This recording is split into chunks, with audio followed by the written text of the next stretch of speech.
The Saturday Morning Snap is a one-stop fantasy shop, bringing weekly news and advice in under an hour. I'm Mackenzie Tout, joined by Landon Monula. Welcome to the podcast.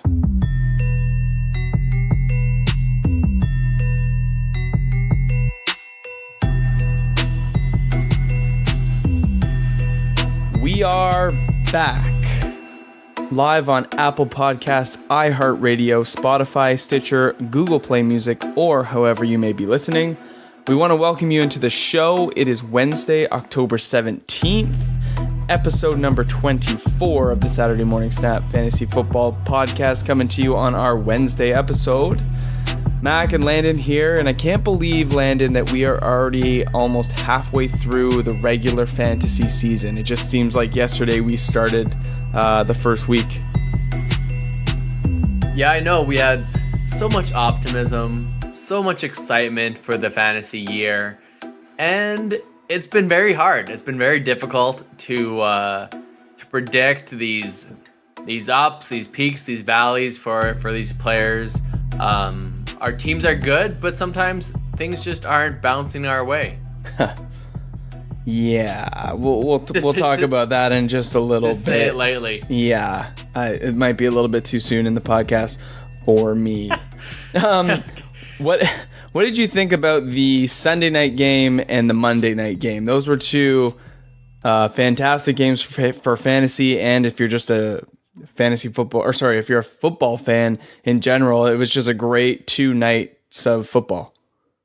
They sure beat that Thursday night blunder of Philadelphia and New York. Yeah, but it finished off great. That's why the NFL just prints money. Having a great game. San Francisco, Green Bay. San Fran almost beat Green Bay. I thought it was coming close, but you can never count out Aaron Rodgers. And that Kansas City New England game, it lived up to every expectation. You know how I said the under might be possible, and it kind of looked that way for about a half. Yeah, what was the score at halftime? Like 24-9 or something like that? Let me take a look. Yeah, so, I believe it was 24-9. Yeah, 24-9, exactly. Now I'm like, okay, well, but then they exploded for 17-3 in the third, and then 14-16 points each team scored in the fourth quarter. And that's what we want to watch. Patrick Mahomes did not let anyone down. He can hang with the big boys. He actually threw more yards than Tom Brady, had 4 touchdowns. Also threw more picks. Yeah, well, that's true. And that's why Tom Brady is the GOAT, and he just wills people to let go of him when he's rushing for a touchdown. When I saw that happen, I thought about Clay Matthews, and I thought, like, the league is just getting soft, man. Like, you can't tell me that rookie tackle would have let go of Brady if that rule hadn't come into place where you couldn't fall on the quarterback, or he would be afraid of taking a penalty at a crucial point in the game. He blatantly, it was very obvious that he let go of Tom Brady. Yeah, I know, and it's one of those things. If Tom threw the football like he thought he did, and he slammed him down to the ground, it would have been a penalty, and it would have been 1st and goal. And he did not want to let his team down like that, so instead he let him go, and then it was a touchdown anyway. So it was a lose-lose situation for that rookie defensive lineman. Listen, the best person on my fantasy team for that whole game was Steven Gostkowski. I know. He had like 21 points. Matchup. Yeah. Ridiculous. Going to the Green Bay game, it was a good game. I don't know, being a Packers fan, I'm not sure if they just like coming from behind to win games, if that's just kind of what they think that they do. It's giving me gray hair and heart attacks. I don't like it. It's not what I like to watch, but it seems to be their style of play right now, and I can't say that they look great on the defensive side of the ball. It's a team right now, week to week, where sometimes they look great, and other times you really have to scratch your head and say, is this the same team that I watched last week? They're very inconsistent at the moment. Yeah, I totally get your point. I'm concerned about the Vikings too. Their defense is in, we talked about this earlier tonight. A lot of defenses are not living up to the expectations that um, people had for them. Huh. The Jacksonville defense is falling apart. The I was just Minnesota about to defense say. isn't very good. I mean, you saw Baltimore was a great pickup week one, and then they didn't give you any points, so they're dropped, and now they're good again. That's why we stream defenses, people. That's why we don't overdraft Jacksonville. I mean, the Rams are pretty good, but they're very susceptible to the run, and Mhm. it's you play matchups, you stream defenses, and if you have a stud defense, great. But for the most part, there's no stud defenses right now. You almost have to be lucky, to be Yeah. honest, right? Yeah, a little bit. I have Jacksonville in 2 leagues. Just so happened that they fell to me at the right spot, and I took them. And well, actually, one. Sorry, that's a lie. One team is the auto draft league that we have that is not going so Right. great, but as you expect. But anyways, when you have a defense like that, you just feel like you obviously can't drop them. And two, you feel like you have to play them every week. And last week I got -1 for playing Jacksonville, and no one really saw that coming from that Dallas team. But you're right, it can happen to anybody any week, and you just never know. So streaming is always a little bit better than the plug and play option. And that's why streaming quarterbacks is also a great option, where you saw Jameis Winston go off. He's a top scoring fantasy player in all of football last week. Shout out to Taylor for the start of the week there. Absolutely. That was a great pick by Taylor. He should come on the podcast more often. And I want to say your love for Melvin Gordon early in the season really shows out. He's been absolutely killing it. And you wanted to take him over Fournette, over Dalvin Cook. And a lot of guys didn't feel that same way about him. So Kareem Hunt was another one that I would rather have Melvin before the season started. And that's sort of holding true. But I'm glad I have Melvin in a lot of places, but at the same time, there's lots of football left to be played, so you never know, right? And I feel like it's been so hard this year to a lot of studs are letting us down in places. I mean, Fournette's namely the biggest one. Him and Dalvin Cook have been really hard to own. I mean, we talked about with Odell Beckham Jr. He was big on my list, and I have him in a league, and it lets you down, but that's the name of the game, and you got to play matchups, and you got to hope and pray that your hard work, our hard work this offseason actually pays off, and things kind of go back to the norm, back to the mean where we think things should go. There's always regression back to the mean. We are on Instagram at Saturday Morning Snap, and on Twitter at Landon_SMS and Mack_SMS. And before we jump into one segment that we're, I think, a little bit, I guess, excited, but also sad to talk about, we're going to talk about news and notes and some notable injuries that happened this week with a little bit of a weekly recap here.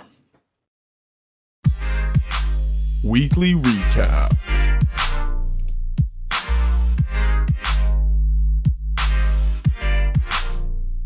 So, biggest news, Devonta Freeman was placed on the injured reserve list. Landon, did you see this coming, or was this a complete surprise?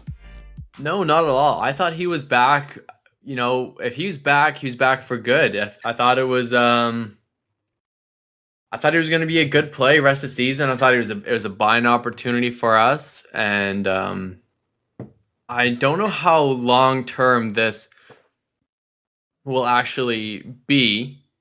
But yeah, it's too bad for Falcons. But this gives us a buying opportunity for Ito Smith, who's on a lot of waiver wires. Yeah, so listen, we released this podcast at 5 a.m. Eastern time. If you listen really early in the morning, if you got a commute or you're at the gym for an early workout and you're hearing this at 5:15 in the morning, are you going to go out and make a waiver claim for Ito Smith before they go through? Or if you're a West Coast listener and you're listening to this at 2 a.m., would you go out and grab Ito Smith, or do you think that there's any value for him on the waiver wire? I think it's great. I think he's going to sneakily kind of take over that Devonta Freeman role. It's still going to be the Tevin Coleman show for the most part. He's going to be heavily involved, but you saw Ito get the goal line work last week, and I think Ito's going to be quite valuable. Mm-hmm. And just because that offense is so good and their defense is so bad, that's another part of it. They're going to be he's a pass catcher. He can run through the tackles. Ito Smith was a great dynasty guy in the offseason, so I think he's going to be just fine. Yeah. So basically what it looks like for Devonta Freeman right now for his injury, he has been placed on IR, which means that he wouldn't be able to return to the Falcons until the last game of the regular season, which is week 17. And by then, your fantasy seasons are over with. So if this team somehow turns it around and makes a little bit of a playoff run or Super Bowl run, he'll most likely, with a healthy recovery and a good surgery, get back to where he needs to be. But he's going to be having a procedure on his foot. So he's going to be out, and he's out for fantasy. So you can pretty much drop him or put him on your IR spot if you play in a league with an IR spot. But he is essentially out for the rest of the fantasy season. This is terrible news. I wonder what the Falcons are going to do long term, because he's locked up long term and Coleman is not.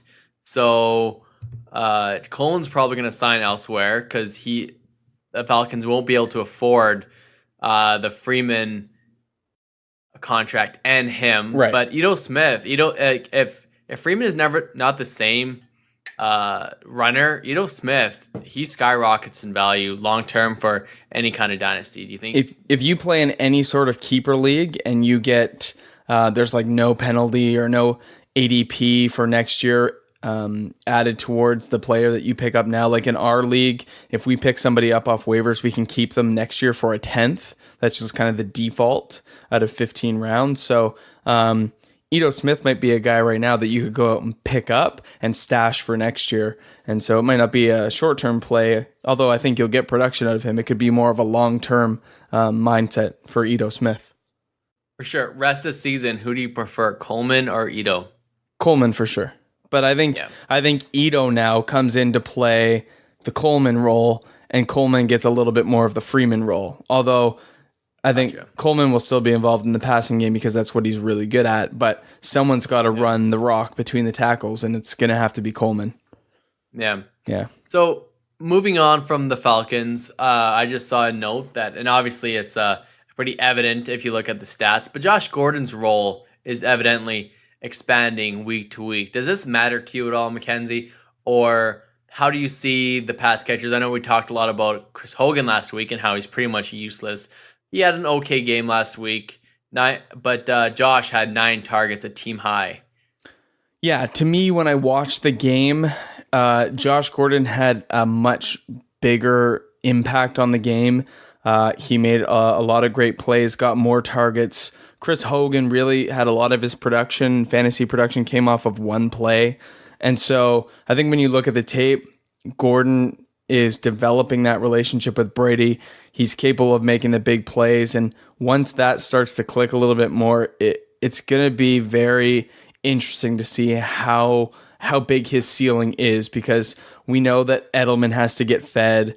Gronk's still there. They've got that running game going with James White and Sony Michel, which looks great. I mean, Sony looks like everything that they drafted him to be, and they're finally giving him a workload. So I don't know. It's going to be interesting to see how much Josh gets the ball. But, I do still hold true to what I said last week, where I think with everything going on in the offense, Chris Hogan is really going to be limited to those 1 or 2 big plays, and that's hard to predict, but it's also hard to count on. So I wouldn't still be rostering Chris Hogan regardless of what he did last week. Yeah, that's fair. And for everyone who hasn't been up on the bye weeks or hasn't checked their roster, just a friendly reminder that the Steelers, Raiders, Packers, and Seahawks are on bye.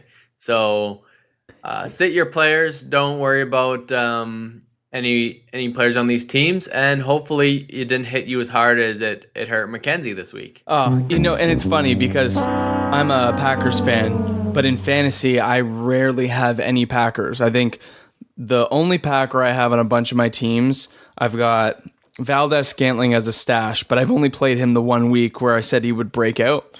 And then I've got Devontae Adams in 2 leagues and Aaron Jones in a bunch. But really, like, I only start Devontae. So I was thinking, oh, it doesn't help me that bad. But then I look at my other teams, and I've got Big Ben in 3 leagues. I've got Antonio Brown in 2, Juju Smith-Schuster in 3, James Conner in 2. And so I'm just getting killed here on this bye week. That sounds like a good problem, but your records aren't showing the elite players you have on your teams. Yeah, like I said, we'll talk about that So I later. keep rubbing in just salt in the wound. Yeah, thanks. Thanks, buddy. Thanks. So good news for the Giants. Evan Ingram is practicing Tuesday. We thought he was a game time decision. You and I didn't think he was actually going to play just because it was a Thursday night game, and now he has a full over a week to actually rest. Now, actually, they play on Monday night, don't they? Yeah, they have a long. Yeah, so that's exceptionally long. So hopefully that the Giants can figure it out this week. So that it made sense to sit Ingram 1 more week. So for me, I think it just hurts Sterling Shepard the most. I think it's a little bit of an uptick for Eli. He likes to check it down, short passes, as we very well know this year. And Evan Ingram has a good chance to be fantasy relevant again. What do you think? How do you think does this hurt anyone else to you? Does this hurt Odell Beckham a little bit? No. Maybe Saquon Barkley. No, it definitely doesn't. I think if anything, it just gives Eli one more direction to pass to, but we know that that's not really his strong suit. So I don't think it really has any impact on anybody else. It's just one more body for Eli to target potentially, but he's shown that the offensive line there has been a real problem, and Eli's ability to extend plays and make passes on a consistent basis downfield has obviously been a problem as well. You can see it in the games that Odell's had, and also that the games that Saquon has had on the opposite end of the spectrum. Saquon's getting, last week he was almost 100 and 100. He was 139 on the ground and 99 through the air, and just getting hyper targeted in the passing game because Eli's comfortable throwing it 4 or 5 yards over the middle to Saquon, and it's just downfield hasn't been there. So I don't think there's any evidence at this point to support that Evan Ingram is going to be enough to make Eli want to throw it downfield more. If Odell and Sterling Shepard aren't the answers, then I don't know why Evan Ingram would give him any chance or any reason to do that. But they're in a juicy matchup against Tampa Bay, I believe. Is that Atlanta. Sorry, that's who I was thinking of. So Atlanta, not a great defense, playing on Monday night in prime time. Who knows? The stars could align and something could happen, but I like Odell the most in this game instead of Evan Ingram. I don't actually know if I would play Evan Ingram this week. Yeah, it might be a hold and wait and see how he's used. Yeah. Especially you've been holding on to him where he could even be on your waiver wire. Yeah. I think there's better options. Yeah, exactly. You have good options. I'm a little concerned as well. So I'm also a little bit. I was gonna say I'm also a little bit concerned for the Bills.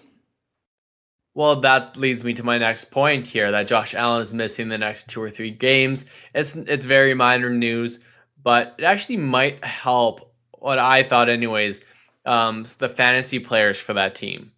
What fantasy players? Well, that's the thing. Josh Allen was pretty okay for the Bills. They won a game, obviously, against the Vikings, but he made work with his legs. He ran for touchdowns.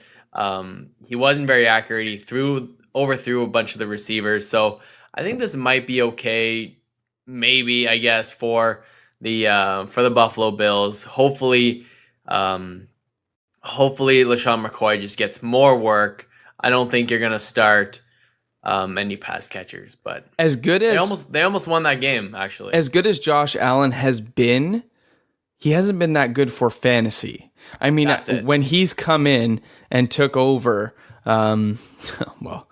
taking over for Peterman, is that really a big feat? No. It counts. Yeah, but he's been, oh man, otherworldly better considering. And Peterman comes into that game last week and the game's tied and you don't even know how it's tied. And then he throws a pick six at the end of the game and another interception. It was so fitting, but Josh Allen missing a couple games really makes it impossible to start anybody from the Bills.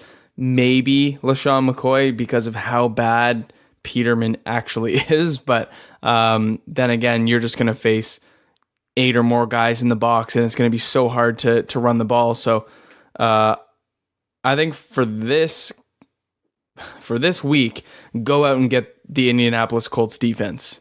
Should be sitting on the waiver wire, but they've been half decent against some pretty decent opponents. They've been pretty good, pretty serviceable, but now in this matchup, I love them to pick up maybe a couple fumbles. A touchdown is certainly in the realm of possibilities. The pick sixes are very, very frequent for Nathan Peterman. I like that call a lot. I think they're going to be one of the most popular because the waiver wire is a little bit barren this week. I think they're going to be one of the most popular pickups for week 7. So it's funny on Sunday night, where I'm talking about this game, and I thought about this segment that we're concerned because a player that you needed to score well kind of disappeared for a few quarters.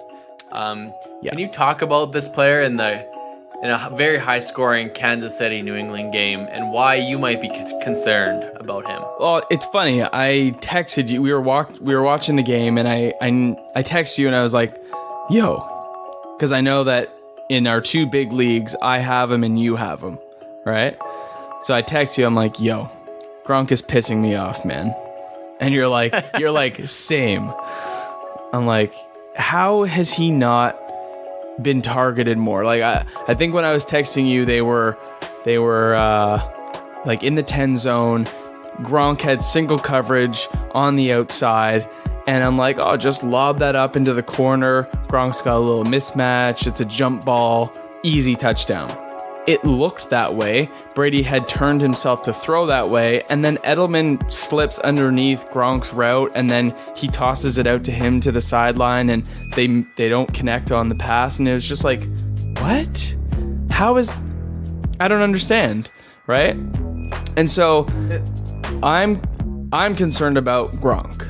And I don't know how you feel, if you feel the same way, but I'm certainly concerned about Gronk, and I do have a lot of statistics to sort of back up why I'm concerned. But are you concerned about Gronk at this point?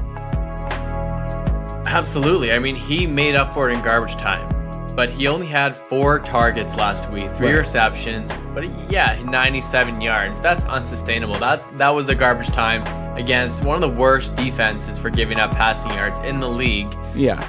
I don't know if I'd call it garbage time because they were trying to win the game. But yeah, I know what you're saying.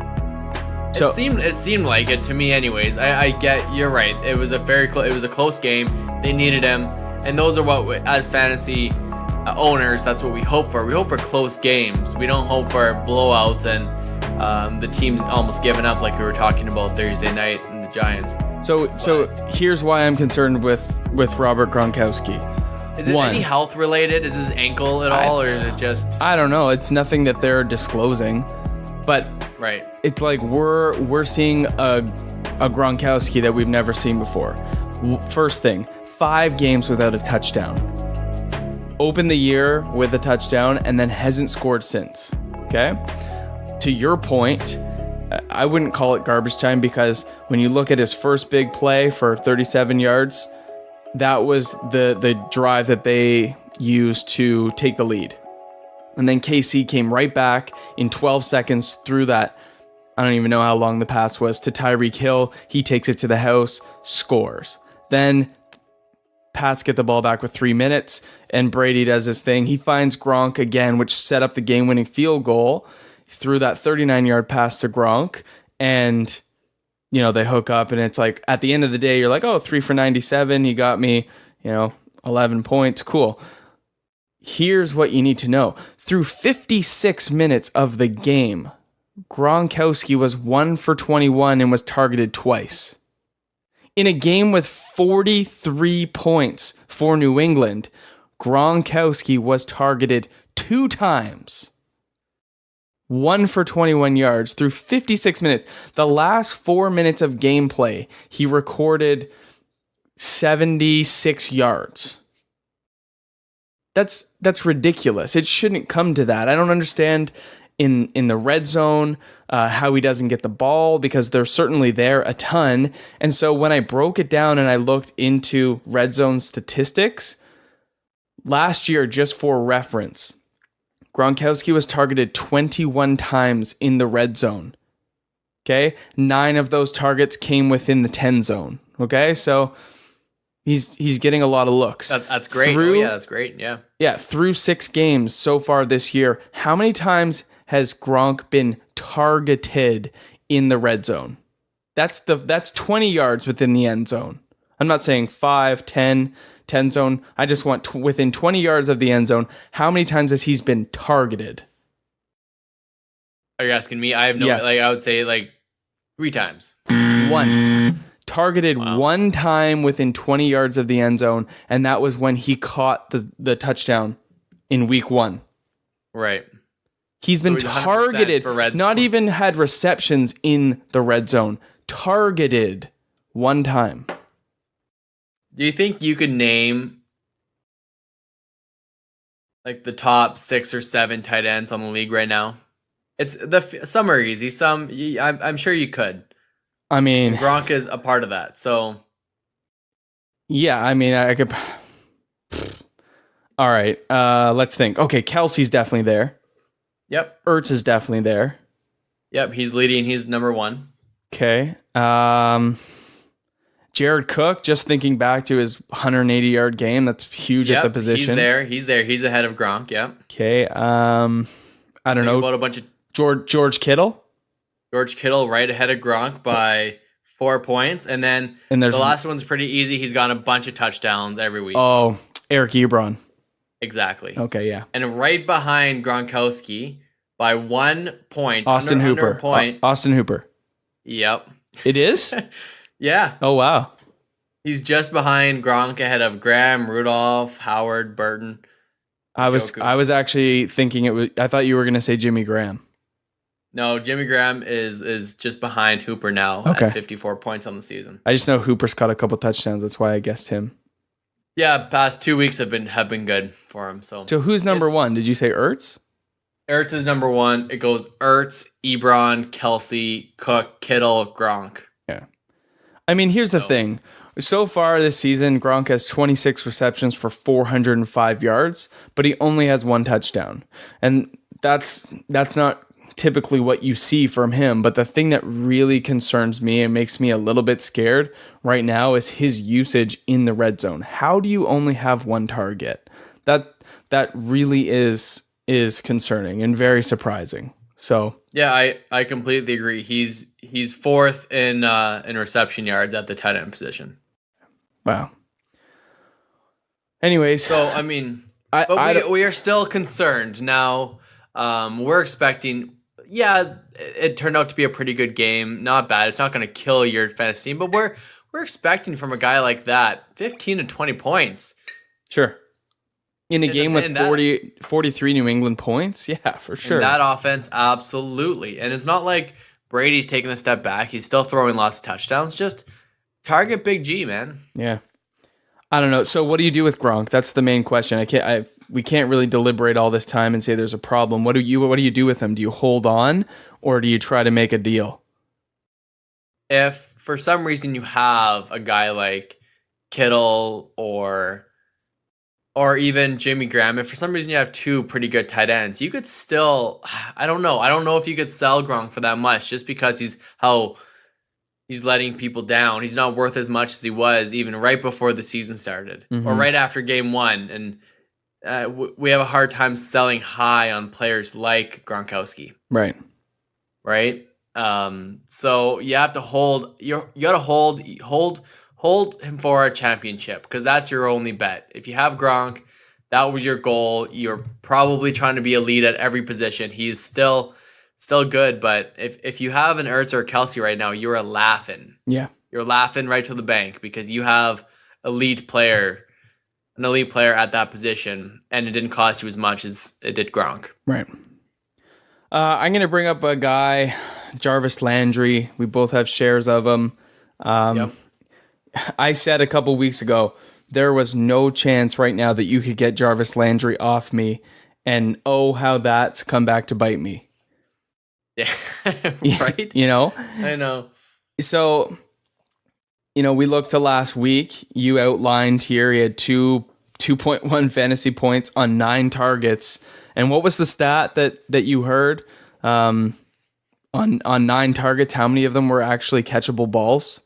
I think really only 2. Yeah. I think only 2 were actually catchable. It's Baker's not throwing the ball accurate. He showed out that week and brought Cleveland their first victory, and it was a full fairy tale ending for them. But since then, Baker has not been good for fantasy as a whole for that whole team. Carlos Njoku had a touchdown last week, but it didn't mean anything. And you probably weren't starting him. So it's been kind of a crapshoot in Cleveland. Like, what do you do with any of these players right now? I think you got to hold strong. I mean, this is where I'm at with Landry and Baker and other guys in that offense. If you can't get it done this week against Tampa, I'm out. The last straw. This is your turning point. This is the camel's back. And you might be just done with fantasy if you lose this. If Landry can't have a decent fantasy outing against Tampa Bay, then he's finding a permanent spot on my bench. Because I'm not going to drop him. You can't sell him. In the next 5 or 6 weeks, he's going to have a bigger game, and I feel like if he doesn't prove it to me this week, I'm probably looking to piece him off in some sort of deal for somebody else to make a playoff push or whatever the case may be. But I'm giving him this week. If he can't have a big schedule, game, right? I have. Holy man, is it ever juicy? If he can't have a good week this week, I'm out. You look at buying a guy like Landry because of his bad. No, that's too risky. So your level of concern is higher than the matchups. Absolutely. Is he a great player? Absolutely. Is he in the same situation a year ago where he got 113 receptions on like 170 targets? Yeah, because the team he's playing on is a lot better. He's not the only option. But then again, inexperienced quarterback. I don't know. They struggled last week, and so, like I said, I'm giving him this week. And if he doesn't do it this week, I am out. Bring back Tyrod. Just kidding. No. Just busting your balls. So my Jarvis Landry is like your Jordan Howard. That's exactly. And I know you own Jordan Howard in a lot of leagues. And really my most competitive league, and it just breaks my heart. He's had his carry count this past week was 14. He had 11 the week before, and then 24 the week before that. And he had a really good game when he had that 24, and they won the game. They controlled the clock, and he hasn't really seen many catches out of the backfield. But obviously, Tariq Cohen has that spot like locked down, as possibly locked as you could be on an offense. Yeah. So, but Howard could have done okay. And that's the thing. I got so destroyed in that league that I own him in. It doesn't really matter. But I would have liked to have seen he fumbled on the goal line, similar to what Kenyon Drake did in that Miami game and how torn up he was. Mm-hmm. And Howard could have had a decent game. At least a game where you could sell him after when the guy you're trying to trade Howard for, you're trying to trade Howard to a guy, and at least you could see a touchdown in there or 10 fantasy points or whatever it was. Right. But what's your level? Give me a rating on 1 to 10, how concerned you would be with Jordan Howard. Because really, double-digit carries week to week isn't that bad for a running back in this landscape. Yeah, when they talked about Jordan Howard having an increased role in the passing game in the offseason, I thought, all right, with how decent he can be, how good he can be on the ground, and you involve him a little bit more in the passing game, there's possibility for Jordan Howard to make that leap, that jump at the running back position to get him up a tier. And then in the last 2 weeks, especially, the week before Chicago's bye and the week after Chicago's bye, when Chicago went out and just steamrolled Tampa Bay, what was it, like 48-10 or something like that? That was the 6 touchdown game from Trubisky. But you see Tariq Cohen have 7 receptions and 121 yards on the ground, through the air. And then this last week, you see him again, 7 receptions on 9 targets for 90 yards. So he's getting a ton of work in the passing game, but then he also comes in and gets a rushing touchdown and takes one away for Jordan Howard. So I just feel like right now Tariq Cohen is totally eating into Jordan Howard, and I would really be concerned because if Howard's not going to get it done in the run game, they don't really need the run game at this point, because the passing game with Trubisky kind of making a little bit of a step forward with that big touchdown game, riding some confidence out, having guys like Taylor Gabriel step up and take a lot of the role. Allen Robinson's look good. Anthony Miller even caught that touchdown late in the game. I thought they should have beat Miami in that game. I did too. And I don't know. It's tough to say because Kenyon Drake should have taken that thing into the end zone right at the end of the game. So in overtime. Too. But anyways, they let that one go. But it was a good game for fantasy for a lot of Chicago Bears. And I just think, man, if Jordan Howard doesn't get things right, if he doesn't start making the most of his opportunities, I would be very concerned, because Tariq Cohen is becoming more and more of a threat as the weeks pass. Yeah, I'm looking through the schedule. Week 7 this week. So we've got Denver, Arizona. Obviously, you're starting David Johnson, but you're not confident in either Royce Freeman or Phillip Lindsay. You got Tennessee Chargers. I know this might be a little bit long of a tangent, but and you're gonna start Melvin Gordon, no question. But you're not confident in any Tennessee running back.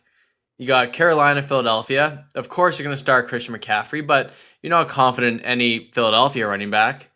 Going through the list, Buffalo, Indianapolis. Is it Marlon Mack? Probably. Is it Nyheim Hines? I think so. And Jacksonville. It's Houston. Are you confident in Lamar Miller at this point, or is it he played really good, but Jacksonville's still pretty good? Deonta Foreman. He's a sneaky. If he's on your waiver wire and you're listening to this Wednesday morning, for some reason he's still there, pick up Deonta Foreman. But I'm just looking at this landscape, and it's tough. There's not a whole lot of workhorse or running backs that you feel ultra confident in starting. Yeah. There's a handful. There's a few, but it's just tough. But I'm tilting. I'm totally tilting on Jordan Howard. I want to sell him. I'm okay enough at that position. I'm going to ride Kerryon Johnson and Mark Ingram to hopefully not the basement of that league. Yeah. So David Johnson's another guy that I'm concerned about. And it's funny you brought up the sort of the running back landscape, because we know, being a year removed from how good David Johnson was in 2016-17. Having that injury last year really, really hurt. But coming back this year, the offense is so different for him. No Carson Palmer, so the ball doesn't move through the air. You got a rookie in there. Larry hasn't been good. The play calling has been atrociously bad. And I had seen a tweet. I can't remember who put it out. I don't know if it was Schefter or Rappaport or somebody of that nature, but it was one of the ESPN guys. But anyways, the tweet had said that the Cardinals are running the least amount of rushing plays so far this year, but they're running the most amount of rushing plays up the middle. So that just goes to show us that there isn't a lot of variety in their play calling. It's very one-dimensional. There's not a lot of jet sweeps or other options for David Johnson to get involved. It's very much so right up the middle between the tackles. Let's try to pound the rock. And we both know that that's not how David Johnson is best utilized. So I think there's two problems. One, the Arizona offense, it goes without saying that they're just not as good as they were when David Johnson almost had that 1,000 season. But the other thing is the play calling has just been so bad. And they've said that they want to get David Johnson involved in the passing game more. Haven't really seen that. I don't know if they've addressed anything that's come out about the play calling, but irregardless, things have got to change in Arizona if David Johnson needs, or if he's going to be fantasy relevant, like we know that he can be, like he was drafted to be as a top 4 pick. And I truly just don't see that changing at this point. So, for whatever reason, they would have to change it. I don't know, but things just clearly aren't working. And at this point, I'm not looking to acquire David Johnson. I certainly can't sell David Johnson. I'm sort of stuck with him until something changes. And I don't know if you feel the same way, but that's my take on it. Yeah, I would be buying David Johnson. My level of concern isn't too bad. I get the ineptitude of that offense is there for sure. I haven't watched very many Arizona Cardinals games, and I think that's what would actually change my opinion if I saw them trying to run it through the line, and we know that's not going to work because they don't have a good enough O-line to do that. Mm-hmm. They need to get the ball in space, and you hope that they could figure it out, but it's hard to say. So their schedule is fairly good. I think they have a really good chance to run over Denver. Denver just gives up so many yards to running backs in the past few weeks. Then they've got San Francisco. That's another good matchup. And then they have Kansas City. Then they have a bye week, and then they have Kansas City. So it does look optimistic for the Arizona Cardinals, but it's also tough with that rookie quarterback and a bad O-line, and Larry Fitzgerald's letting everyone down. So, Yeah, it's tough going for Arizona right now. Yeah. You've got mail. Let's jump over to the mailbag. Yeah. And we got a couple good questions here to answer. Anyone that you want to start with in specific? Yeah, I like the Frank Gore or Kenyon Drake. Oh, man. And that's not a question we thought we would ever get this year. No chance. Gore is just the guy that just doesn't stop. He hasn't had he's had really good games. He had 15 attempts last week for 101 yards, and he would have gotten that red zone, that end zone touch, but he was so gassed he couldn't do it. He's just running so hard. And so what do you do between him and Kenyon Drake?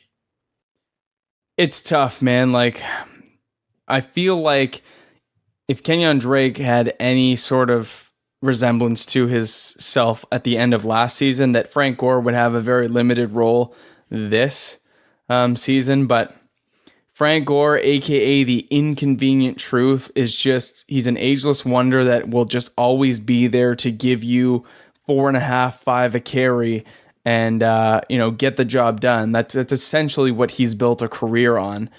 Last week comes in 15 for 101, helps them basically push the game to overtime and end up getting a win.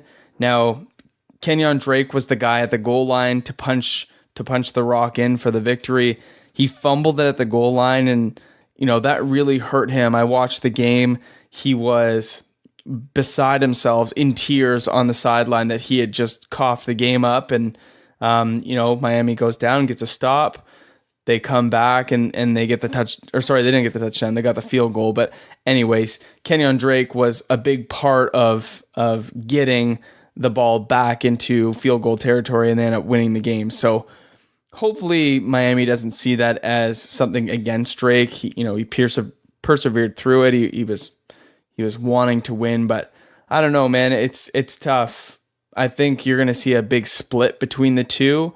But Frank Gore will just not go away because he's so dependable. So I think for me, I don't really want to play either of them, but if I had to choose, I honestly think that Frank Gore is more dependable than Kenyon Drake.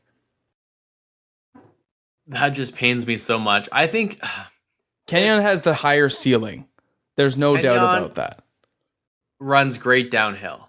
Absolutely. When he's moving, when he's got the confidence and the rock and what happened at the end of last year, and he's a good running back. He can do it. He can do things that Frank Gore can't do anymore. But yeah, you're right. Kenyon had 13 carries. He had opportunities. He didn't do much with them. He only got 57 yards. So yeah, it's against Detroit. Either guy should have a fairly good game. Mm-hmm. Detroit is not stout at all against the run, and I'm sitting Drake where I can, and I know Frank Gore is a popular waiver wire ad this week, so I don't feel comfortable playing either one. I might just roll with Kenyon myself, so it doesn't really help our listener or this, but I don't believe in Frank Gore. That might shoot me in the foot if I had him, but yeah, I don't like Gore personally. I mean, but what do you really have to go on right now with Kenyon Drake? Yeah, nothing. Really, he hasn't gotten past. He had his highest rushing yard game this past week against Chicago. Yeah, with 57 yards. Yeah, that's his highest. So that it is tough. That is tough. Yeah, maybe you are right. Maybe you just go with Gore and hopefully he can do what he did last week. Kenyon Drake's only saving grace is that he's been acceptable in the passing game. He definitely gets the passing work, but now is Brock Osweiler the quarterback moving forward until Tannehill gets healthy? How long is Tannehill out? We don't really know the answers to those questions right now. So I don't know, man. Like, I think I'm just avoiding the whole backfield right now until things get a little bit more clear. And unfortunately, that's the way that it is. Yeah. You're right. So next we have a good question here. Philip Lindsay versus the Cards, the 32nd ranked defense. Yeah. Or Mark Ingram, who had a really big game last week against Baltimore, who just happens to be the first ranked defense against the run. Right. Who would you start? If I only had space for one? Yeah, you only have one spot. Yeah. This one's easy for me. It's going to be Mark Ingram. I like that a lot. I understand that the matchup is great for the Broncos. I'm a little bit concerned with Case Keenum. I'm a little bit concerned with that Broncos offense.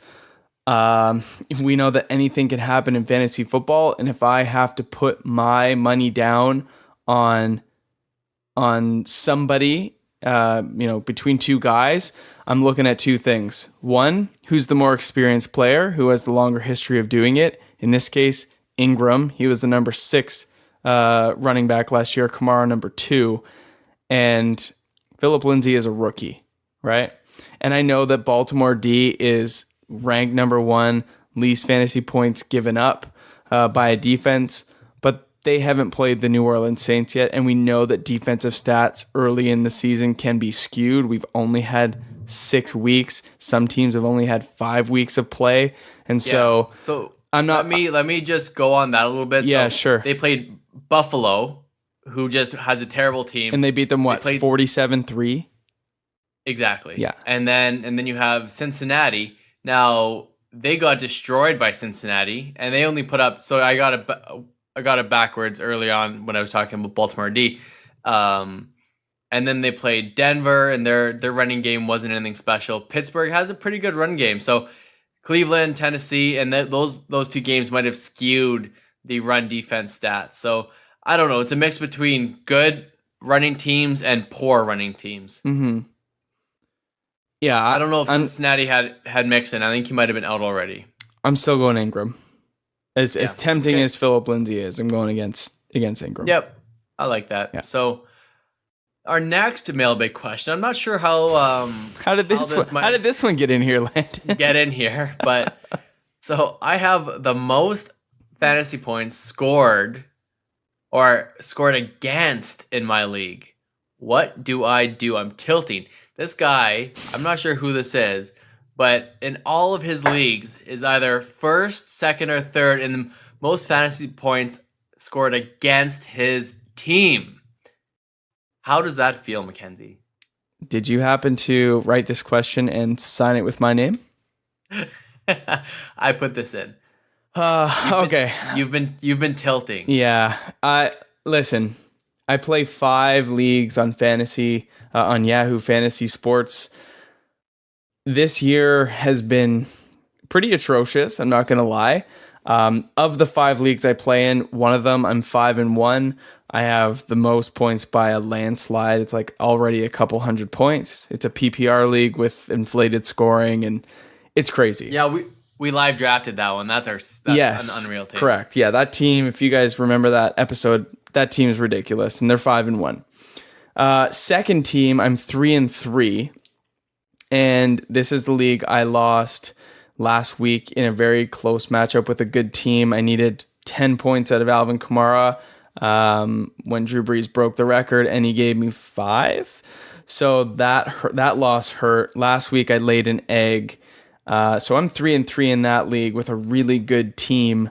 I'll go through my team right now. We've got Phillip Rivers, Keenan Allen, Jarvis Landry, Christian McCaffrey, Alvin Kamara, Zach Ertz, Tyler Boyd. So, I mean, the team is solid. A lot of guys playing well. I got Julian Edelman on the bench, Geronimo Allison in and out for a couple of games, Deonta Foreman on IR. I have 761 total points. That's good enough for third, and it's not by much. I think first place has 800, but I have the most points, second most points against me. And you know, when I look at the guys above me, you know, I've got guys that are points against, 680, and I'm sitting in the 800s. So it really, I don't know. And it seemed to be happening to me in a couple leagues. It's not just this league, you know, it's a couple others, but every other league. So I'm 5-1, 3-3, and then the rest of them I'm 2-4. And I'm just, it just feels at this point like everything is against me. Like I can't win. I lost to you by, in Dynasty, what did I lose to you by the other night? 3 points? Yeah, it was close. Sorry, I actually won by 7 in the end, but it was because of the Devontae Adams big touchdown in the end. So I mean that matchup killed me as well because I desperately at 2-3 needed a victory. I put up 169, it's pretty big in this league. Landon goes ahead and gets 30 points out of Devontae Adams to close the gap and beat me 176. And if you look at the rest of the matchups in the league, I beat everybody else by 20 points at least. And here I am second overall points in the league for the week. And I end up just playing the person who is number 1. So it is what it is. There's nothing you can do about it, but let's turn this around. How can we help players? How can we help our listeners? Because I want to complain. I just want to complain. No, this is not why people are listening. I get it. I think there's a couple things you need to take away from. For me, this is self-medicating. Yes, tell me. I'm talking myself in. I'm putting the good vibes out there. I'm going to be optimistic. I think there's 2 things that fantasy owners that are feeling the same way that I'm feeling need to know. 1. Your team is scoring points. You have a good team. You've just had a bad schedule. And that's going to happen.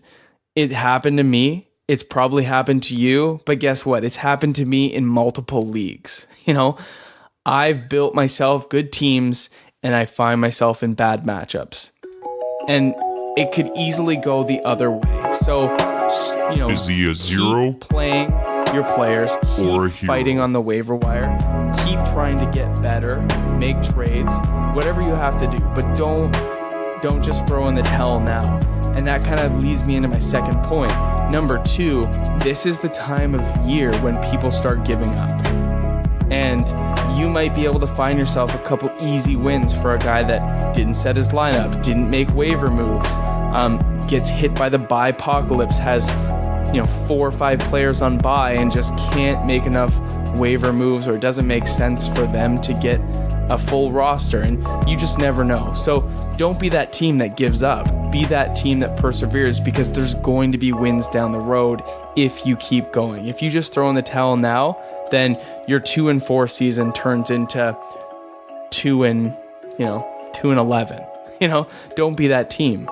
And I know in a lot of leagues that I play, and there's a last place prize, and I definitely don't want to be a part of that. So I'm going to keep grinding.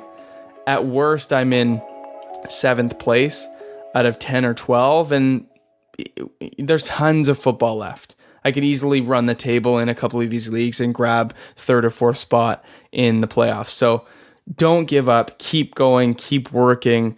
Everything that has worked against you could work in your favor as quick as it happened. So that's kind of how I feel.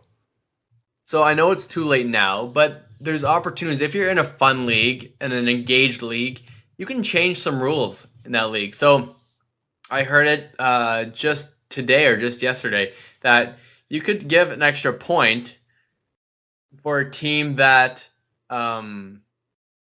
finishes top 6 in the league or in the top half of the league. So if like Mackenzie here scored like the second most amount of points, he's going to get an extra point for a loss. And that would be saying that there's 2 points available every week, right? One Correct. for a top 6 score and one for a win. Yeah, exactly right. Sure. So, if you win on a crappy, say the 2 bottom teams play that week. Well, you're not going to get an extra point for that win. You'll get a 1 point for the win, and that's it. Yeah. So I don't think it really makes the stronger, but I think it will give the teams that are unlucky like you are. There shouldn't be any reason why you're losing that badly, only because you have points against.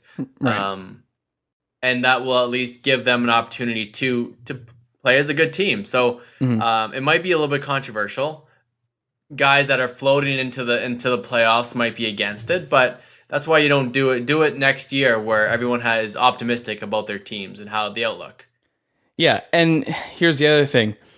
It's funny. Nobody is safe from bad luck or, players going down or getting injured or whatever the case may be, or underperforming.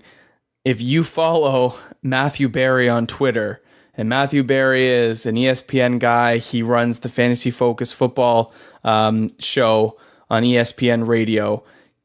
He put out a tweet. Go to his Twitter. It's hilarious. There's like a 3-minute video of him just losing his mind. But he said he's played fantasy football for over 30 years now. And on Monday night, he received the worst loss he's ever had. All he needed, he was down by 0.9 points. You essentially just need a catch in 4 yards or a 9-yard run, right? To clinch a victory. They're in a league where you get a point for a first down. Right. They're in a league where you get a point for first down. And he had Alfred Morris, who just came off the biggest game of his season, a 12-carry game, and all he needed was 0.9 points. And Alfred Morris, who was healthy after Matt Burrito went down, got 0 points. He had 1 rush for 8 yards, which picked up a first down, and San Francisco had a holding call, and it brought it back, and he ended up losing. And this stuff just happens. It happens to ESPN fantasy analysts who have been doing this their whole lives, who do it for their Alshon livelihood. last year in the playoffs. Sure. Remember Alshon? Sure. Putting up a donut in the championship game. It happens to everybody. And, you just can't, as tilted or as frustrated as I've been this year, it is what it is, and you can't let it affect you or get to you. You just have to move on and keep trucking. And you know me, I'm not going to give up. I'm not going to quit working. But, it's certainly almost funny to see some guys like this have the same problem. So that's just my funny little take on it. If you want to go watch the video, it's hilarious. And yeah, luck is a cruel mistress. I mean, we can put in all the work we possibly can every single week, all off season, and we could just have bad breaks. We could have picked the best lineup possible, done our research, everything, but it's just a bad break, and those are going to happen. So yeah, I like your call on whatever happened to you could happen in reverse, right? So for sure. You never know. Look at Cole Beasley. We talked about it last week after Thanksgiving. I didn't need much from Cole Beasley, and he got me one catch in overtime. Yeah. And how did he do this week? He had 110 yards and 2 touchdowns, Mackenzie. Like, how does that even happen? How could you ever start or roster Cole Beasley after he puts up a donut, and then against Jacksonville? Mm-hmm. Jacksonville defense, he puts up over 100 yards, and it's he's wearing an invisibility cloak, and you can't see him, and he's just an absolute monster. Yeah. Like, that's insane. Like, why doesn't this happen to my fantasy teams? Yeah. But we're not dumb enough to roster Cole Beasley after he puts up a 0, or essentially a 0, and then plays Jacksonville. So, oh well. Yeah, funny things happen. The only way that I have no sympathy for you at this point in the season is if you spent a 3rd-round draft pick on Derrick Henry after I told you not to. I wouldn't. I had to work it in, I wouldn't be allowed back on the podcast if I did that. Yeah, Derrick Henry's a bum. We're not going to spend too much time on the Thursday night preview, but who do you think's going to win this one? Denver Broncos visiting the Arizona Cardinals. Funny enough, the spread's only 1 for the Broncos on the road. Yeah. This is a brutal game, but I think it's going to be good for David Johnson. I like how many yards that the Denver defense has given up to running backs. I still kind of like, I guess, the Broncos traveling to Arizona this week. At least they have more fantasy players. They've got, Demaryius Thomas Sanders is super, super consistent. He's outperforming Demaryius Thomas week to week. Mm-hmm. And then you have a tough decision at running back because also the Cardinals give up a ton of rushing yards. So you go with Phillip Lindsay, the explosive pass catcher, or you go with the guy through the tackles, the Rolls Royce, as they say, and he disappointed fantasy owners this week, so he probably won't be started, but he might be a sneaky snart. But shoot, I don't know what to do. What do you think about the Arizona side? Do you start? Obviously, you'll probably start David Johnson. Do you start anyone else? Yeah, you can't not start David Johnson. If I'm really desperate, or I lost Aaron Rodgers, or I lost Russell Wilson or Ben Roethlisberger, any of those quarterbacks going on bye this week, Case Keenum might be a decent stream. Sanders has looked really good. Demaryius Thomas has caught a touchdown in his last 2 games. 2 weeks ago, 105 yards on 5, and last week 3 receptions for 57 yards. So he's been serviceable. And so I think that when you mix in Phillip Lindsay's involvement, hopefully Royce Freeman can have a decent game. But how good the game script should be for Denver, I think there's a lot of good pieces there for Case Keenum. So I could see an okay game for him. But on the other side of the ball, I'm not looking to go Rosen. I don't really know what to do at Larry Fitzgerald at this point in time. Christian Kirk could be maybe a flyer, but I think really it's David Johnson and Ricky Seals-Jones, and that's about it. Yeah, I don't Yeah, I guess so. I don't think Ricky did much this past week. I honestly, I talked about him last week, but I didn't even check up. Do you know how Ricky did? Seals? Yeah. Not off the top of my head, but if you want Let me take a quick look just to vet it out. Yeah, he had a pretty good game against Minnesota. That's exactly what I forecasted. He had 9.4 points. That's pretty good for a that's probably for a tight end. top 10 performance. For sure. There you go. Didn't even know if I was right or not. Yeah. All right, Mac. Well, I think that's about it for the podcast. We went over an hour, but I think we've got some pretty good content in there if they want to listen to us vent and talk about these games, these players. Look, I certainly needed it. It felt good to get some of that stuff off my chest, but it's this is the nature of fantasy, man, and this is why we're here for you. So if you want to interact with us more individually, or you want to get your questions to us specifically really fast, join our Sleeper channel. You can follow the link in the episode description. If you're listening on Apple Podcasts or iHeartRadio, you should be able to click those handle links on the Sleeper channel, and that'll allow you to join.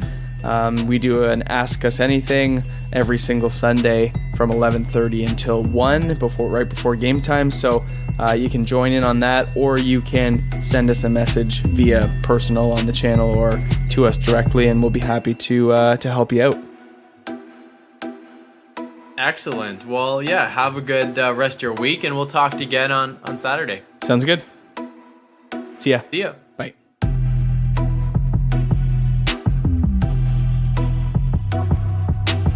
Thanks for listening to another episode of the Saturday Morning Snap Fantasy Football Podcast. Follow us on Twitter at Mac_SMS and Landon_SMS. Support this independent podcast at patreon.com/SaturdayMorningSnap.